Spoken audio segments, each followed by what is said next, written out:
1439. Un investisseur allemand succombe de la peste noire qui ravage toute l'Europe. Ce même jour, son associé dans une entreprise de ce qu'il semble être de l'orfèvrerie fait venir l'un de ses acolytes à son domicile. Après une discussion tenue dans le plus grand secret avec son patron, il s'infiltre dans la demeure du défunt. Répondant aux ordres de son maître, l'ouvrier va alors procéder à un travail étonnant. Dévisser chaque pièce du projet sur lequel il travaillait depuis des mois pour en faire tomber chaque élément, de sorte que personne ne puisse savoir ce à quoi servait cette mystérieuse machine. Quelque temps plus tard, les frères de l'investisseur vont intenter un procès au commanditaire de cet acte, qui refuse de leur payer une redevance pourtant prévue au terme de son contrat. Le juge en charge de l'affaire semble confus. Pourquoi la famille de la victime est-elle à ce point désespérée de rejoindre l'entreprise gérée par un homme qu'il qualifie pourtant d'escroc ? Et pas un témoin ne semble enclin à expliquer l'activité de cet étrange atelier. Et sûrement pas le principal concerné, Johannes Gutenberg.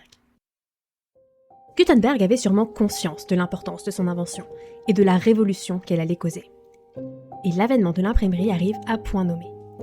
Depuis l'Égypte antique, le métier de scribe, ceux qui rédigent les textes et documents, est réservé à une élite, elle-même au service des plus grands de ce monde.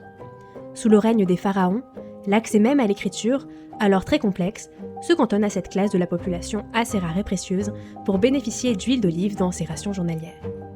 Et cette rareté va perdurer. Au Moyen-Âge, ce sont principalement des moines copistes qui auront la charge de la rédaction de livres, souvent religieux. Principaux vecteurs de culture dans l'Europe occidentale, le clergé saura lui aussi se donner accès à une place privilégiée dans la société.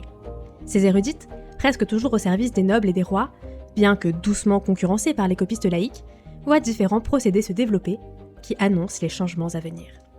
Les tailleurs d'histoire, comme ils seront appelés en France, gravent sur des planches en bois des matrices qui serviront à imprimer des livres à bas prix. Mais le processus est fastidieux. La moindre erreur sur la page faite à la main rendrait toute la planche inutilisable, et la fibre du bois s'abîmait après quelques passages d'encre. L'usage se cantonne ainsi principalement à des ouvrages de grammaire, et leur irrégularité fait que les publics visés est celui des classes moins riches que les ouvrages des copistes, pouvant prendre des années à réaliser pour les plus beaux spécimens. Le procédé de la xylographie, qui ressemble finalement à celui des tampons, va par ailleurs se raffiner avec l'augmentation du nombre de lettrés. Les matrices se réduisent à de simples lignes qu'on accole les unes aux autres pour obtenir la page complète, sont ainsi les premiers signes qui vont mener au concept de la presse de Gutenberg. Mais du coup, qu'est-ce qu'elle a de spécial, cette version de Gutenberg ? Si on pouvait déjà faire des copies de livres rapidement et à bas prix, ça ne va pas être si révolutionnaire, si ? La force principale de son invention, elle réside dans les caractères mobiles, mais pas seulement. Aligner des lettres gravées pour former des phrases est certes remarquable et fait gagner un temps fou, mais ne resterait qu'une simple révolution de la xylographie qui était déjà répandue. Non. La révolution, elle est dans l'alliage de ce nouveau procédé, mais en combinaison avec un matériel différent. Du plomb et de l'antimoine fondu, qui donneront le nom des fontes, permettant une réutilisation infinie du support d'impression.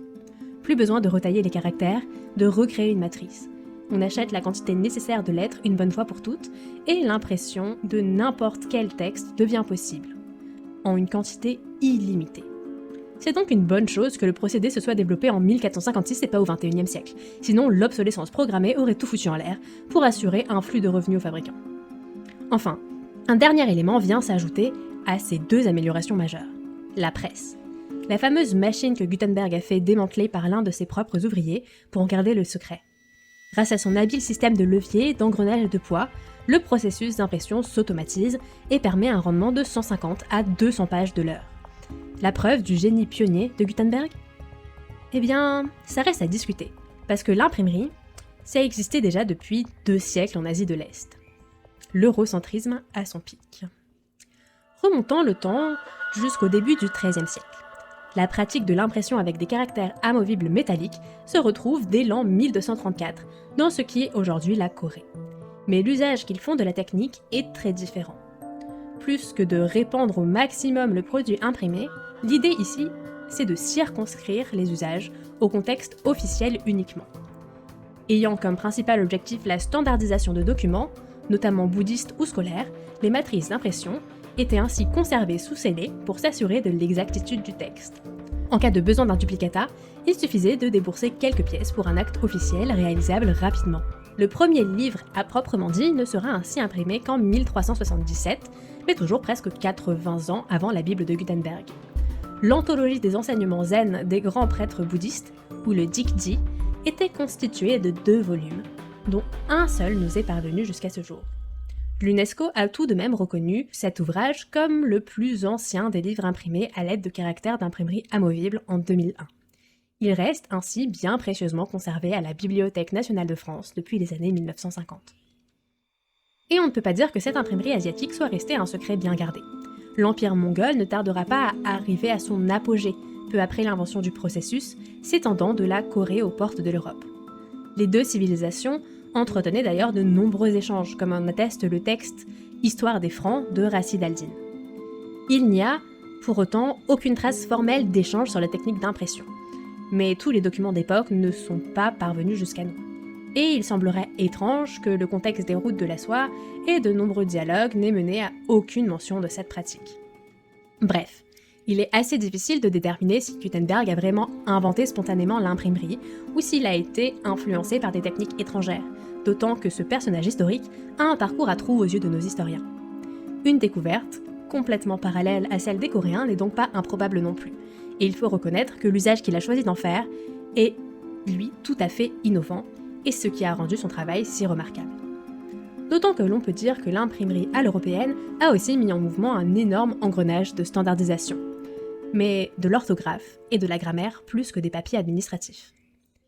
Jusqu'alors, on retrouvait des graphies assez différentes pour les mots, des accords faits comme ça arrangés beaucoup, et des adaptations régionales.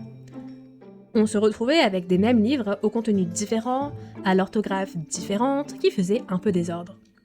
C'est ainsi qu'en 1635, Richelieu forme une académie française pour qu'elle mette en place des règles, des normes et un dictionnaire. Ses objectifs sont ainsi de donner des règles certaines à notre langue et à la rendre plus pure, éloquente et capable de traiter des arts et des sciences, d'après les mots de Louis XIII. On sent bien que certaines valeurs se sont perdues à l'ère du big data, des spams, des emails, du cloud et du Wi-Fi. Mais enfin, niveau santé, les vieillards qui y siègent ont quand même réussi à décider qu'on disait la Covid et pas le Covid. Reste à savoir si c'est vraiment une réussite. La normalisation est également en mouvement en Angleterre, qui a pourtant toujours adoré faire l'inverse des Français. Donc forcément, le processus sera totalement différent. Plutôt que de passer par une institution comme on adore le faire chez nous, throwback à l'Académie des sciences, on en parlait dans la précédente vidéo, on change les choses peu à peu, édition par édition. Dans une période d'un peu moins d'1 siècle, de la fin du XVIe siècle à 1685, on passe ainsi de 22 à 85% d'anglais moderne dans Songe d'une nuit d'été, avec une forte accélération de la modernisation après 1630. Cette évolution serait ainsi en place pour faciliter l'impression et rentabiliser le temps des ouvriers en charge d'imprimer des ouvrages de plus en plus nombreux. Au passage, l'usage moderne devient plus facilement assimilable par la population en s'intégrant au fur et à mesure dans la vie quotidienne. Comme ça, on n'est pas outré que du jour au lendemain, on écrive « oignon » sans le G. Bon, alors qu'est-ce qui a fait que l'imprimerie ne se soit pas développée de la sorte en Asie ? Sûrement que les Asiatiques avaient eux aussi des livres qu'ils devaient écrire à la main, vu que le Jigji était déjà imprimé presque 1 siècle avant la Bible de Gutenberg. Plusieurs facteurs sont à prendre en considération, évidemment, dont la grande quantité de caractères qu'utilisaient les Coréens inspirés des symboles chinois, et le contexte social de l'époque. Plus que du génie, c'est surtout le besoin d'ouvrage de la Renaissance qui a permis de faire rayonner la création du père de l'imprimerie. La Renaissance est une période à la transition entre Moyen-Âge et époque moderne. À cette période, il y a un grand renouveau dans les techniques, dans la culture et dans la redécouverte du savoir antique. Il servira ainsi de moteur au phénomène des Lumières, mais au XVe siècle, le changement est déjà en mouvement à Florence. Tout commence par les arts, pour lequel la famille Médicis se passionne. À Milan, un mécénat dessine le début de la montée de l'intérêt scientifique en fin de siècle. Léonard de Vinci, on se l'arrache, à Rome, Bologne, Venise et même en France dans les châteaux de la Loire. L'inventeur réalisera ainsi des machines qui serviront au monde de la manufacture, qui devient de plus en plus technique. Il écrira des théories en physique optique, en ingénierie, étudiera l'eau, et ainsi de suite. Né de l'art, sa renommée dans des domaines plus techniques au fil du temps est une belle représentation de l'époque qu'il a vécue. Alors avec cet intérêt croissant, on étudie plus. On s'informe plus, et on a besoin de supports bien plus vite que ce que les copistes ne peuvent en produire. Les copies clandestines de livres et leurs échanges sont un moyen de compenser le manque. Mais l'imprimerie est bien plus efficace et tombe à point nommé. Et ça tombe bien, parce qu'en ce moment-là, on a pile ce qu'il faut pour pouvoir produire des livres. Je ne parle pas de la presse, mais bien du matériel de base, le papier. Une autre invention venant de l'Orient, de Chine cette fois. Au tout début du second siècle, Tsai Lun utilise filets de pêche, écorce et tissu pour créer la première feuille de papier. Mais comme ils garderont leur culture de thé exclusive pendant des siècles, la technique de fabrication du papier sera, elle aussi, tenue secrète. Elle n'arrive au Japon qu'au VIe siècle, puis traverse alors le monde arabe. On apprendra à en fabriquer en Europe qu'au XIe siècle, mais la technique n'était pas encore tout à fait au point, de telle sorte que l'on y préférait alors le parchemin, fait de peaux d'animaux. Il faudra attendre 100 ans de plus pour qu'on remplace l'amidon de riz, qui attirait les insectes, par du chanvre et du lin, permettant une feuille bien plus résistante. Le papier est prêt à se répandre dans toute l'Europe au XIVe siècle, pile au moment pour que le livre trouve tout son essor. La feuille blanche que nous connaissons tous était alors définie comme une invention merveilleuse. Dans l'encyclopédie italienne Trescani des garçons, la section qui lui est consacrée est la suivante. Matériau indispensable pour diffuser des idées au quotidien. Au cours des siècles, le papier a énormément contribué au progrès, à la participation des citoyens, à la vie démocratique et à l'augmentation du niveau de culture et d'éducation moyen. Évidemment, les techniques évolueront, surtout pendant les Lumières où la quantité de papier consommé augmente considérablement avec l'industrialisation. On y introduira alors des méthodes de fabrication à partir de bois et d'eau, beaucoup de bois et beaucoup d'eau. Il faut au moins 2 tonnes de bois et 30 mètres cubes d'eau pour produire une seule tonne de papier, sans parler des agents chimiques et de l'énergie nécessaire à sa production.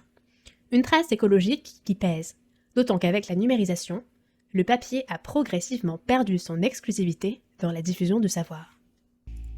La numérisation des contenus a en effet violemment révolutionné notre façon de partager du contenu.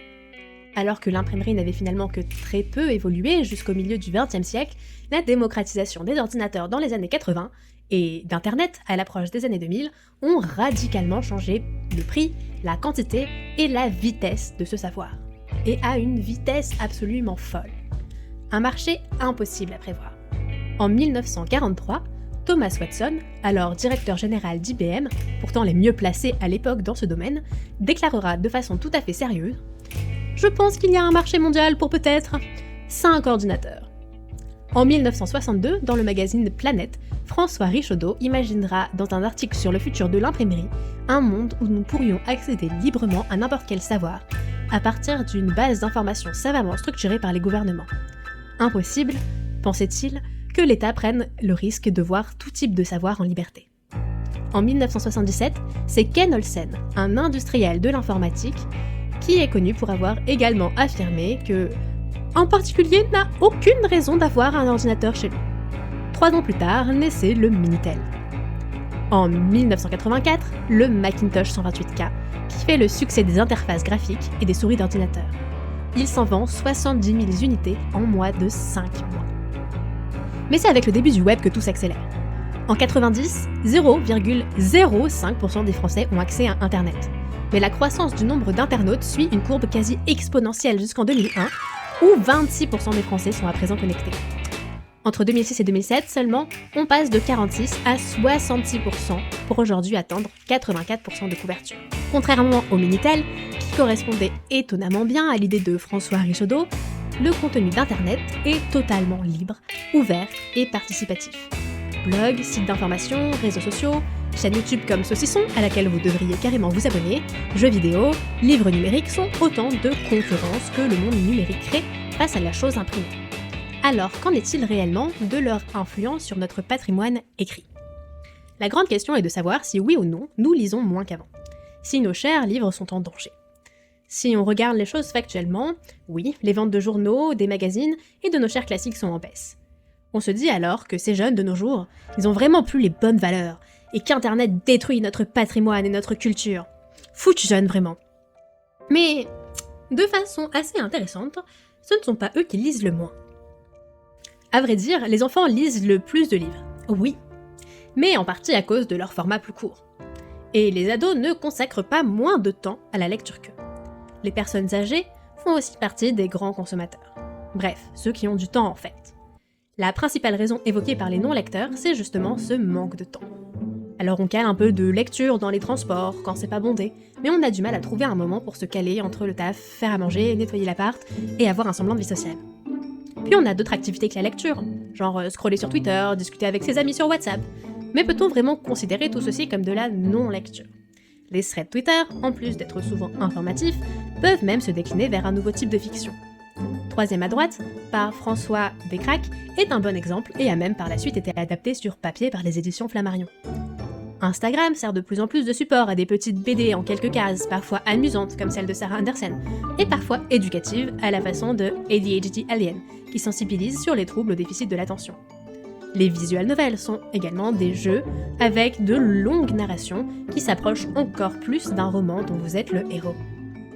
Difficile pour les instituts de sondage de voir cette diversité quand la mesure de l'évolution de la lecture se fait avec le nombre de livres achetés.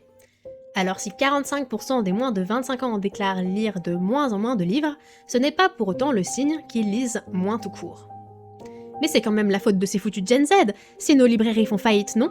Avec leurs livres numériques là, hein ? Là encore, je ne serais pas si certaine. Regardons un petit peu les chiffres, même si on a bien vu que ce genre de choses pouvait être à prendre avec des pincettes. Déjà, l'énorme majorité des lecteurs de livres au format papier n'ont pas, voire absolument pas, l'intention de se mettre au numérique. Seuls 12% envisagent cette possibilité. Le public de nos chers livres d'encre et de papier est donc en grande partie constitué de fidèles. Mais ce n'est pas tout. Parmi les lecteurs au format digital, on compte aussi presque 65% de personnes qui déclarent ne pas lire moins de livres physiques qu'avant, voire même en consommer plus. Il faut comprendre, beaucoup de lecteurs de livres numériques consomment du gratuit. 34% des lecteurs de livres numériques disent même consommer exclusivement du contenu qui ne paye pas. Pour 24%, si l'e-book n'est pas gratuit, ils préféreront l'acheter au format papier. 20% n'imaginent même pas acheter du contenu dématérialisé, sans parler de ceux qui ne peuvent pas ou n'ont pas confiance pour payer en ligne. La concurrence entre les deux n'est donc pas totale. De façon tout aussi intéressante, on peut également relever que 40% des lecteurs au format numérique trouvent que l'offre leur permet de lire des œuvres qu'ils n'auraient pas lues autrement. Bref, finalement le numérique favorise peut-être même la lecture. Entre 2015 et 2017, si on fait l'état du nombre de livres lus tant au format papier que numérique, on est passé de 16 à 20 ouvrages. La part du numérique l'explique, en passant de 19 à 25%, mais aussi les gros lecteurs qui continuent de consommer le format papier en des quantités toujours plus importantes. Chez les jeunes de moins de 25 ans, l'envie de lire est toujours présente. Les 3/4 aimeraient lire plus, et le confinement a prouvé cette volonté. C'est 1 Français sur 3 en a profité pour lire plus de livres. Chez les jeunes, c'est pas loin de 45%. Et parmi les causes souvent évoquées, une volonté de s'éloigner des réseaux sociaux. Bref, on s'éloigne encore du cliché. En somme, nos livres ont finalement encore de beaux jours devant eux. Si les chiffres peuvent paraître inquiétants, et les titres de certains articles sensationnalistes, n'oublions pas de prendre un petit peu de recul. Comme l'imprimerie a été une révolution médiatique qui a radicalement changé notre rapport à la culture, le numérique est tout aussi radical dans sa façon de nous donner accès au divertissement et à la connaissance. Comme on a critiqué Gutenberg pour avoir rendu le livre trop populaire, menant à des livres vulgaires et trop accessibles, on critique aujourd'hui ce qu'Internet nous apporte sans en avoir une bonne partie des nuances. En fin de compte, science et société n'ont jamais vraiment su s'écouter. C'est la fin de ce nouvel épisode de Saucisson, ton émission de science et société à écouter. Si la vidéo t'a plu, n'oublie pas de laisser un pouce bleu et de cliquer sur la cloche pour ne pas rater notre prochaine vidéo. Et si c'est ta première fois ici, profites-en pour jeter un œil à notre précédente émission sur un caillou, les aliens et l'origine de la vie. Promis, c'est pas du putaclic. À la prochaine!